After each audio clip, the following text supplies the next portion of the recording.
વડોદરા શહેરના સંવેદનશીલ ગણાતા વિસ્તારમાં ગઈકાલ રાત્રે એક જ કોમના બે જૂથ વચ્ચે કોઈ કારણસર મારામારી થઈ હતી।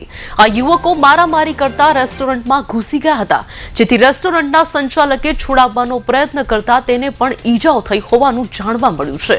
બનાવને પગલે પોલીસ ઘટના સ્થળે દોડી આવી હતી અને મારામારી કરનાર યુવકો સામે ગુનો નોંધી તેઓની ધરપકડના ચક્રો ગતિમાન કરવામાં આવ્યા છે, જ્યારે સામાન્ય ઈજા થયેલ વ્યક્તિઓને સારવાર માટે હોસ્પિટલ ખાતે મોકલી આપવામાં આવ્યા છે।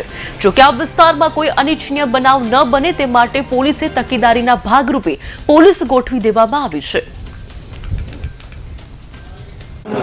મચ્છીપીઠ ખાતે એક જ કોમના યુવકો વચ્ચે અંદર ઝઘડો થયો અને ઝઘડતા એક રેસ્ટોરન્ટમાં અંદર ગયા। રેસ્ટોરન્ટવાળા લોકો એમને છૂટા પાડવા માટે ગયા, તે રેસ્ટોરન્ટવાળાને પણ ઈજા થયેલી છે। સામાન્ય ઈજા છે 3 જણાને, અને જે ઝઘડતા હતા એ 7-8 લોકો જે છે એ તમામને એરેસ્ટ કરવા માટે ટીમો બનાવવામાં આવેલી છે। સીસીટીવી ફૂટેજ મેળવવા માટે ટીમ બનાવવામાં આવેલી છે અને જે લોકોને ઈજા થઈ છે એમની ફરિયાદ નોંધવાની કાર્યવાહી હાલ ચાલુ છે। સ્થળ પર અન્ય કોઈ બનાવ ન બને એની માટે પૂરતો બંદોબસ્ત રાખવામાં આવેલો છે અને હાલમાં શાંતિ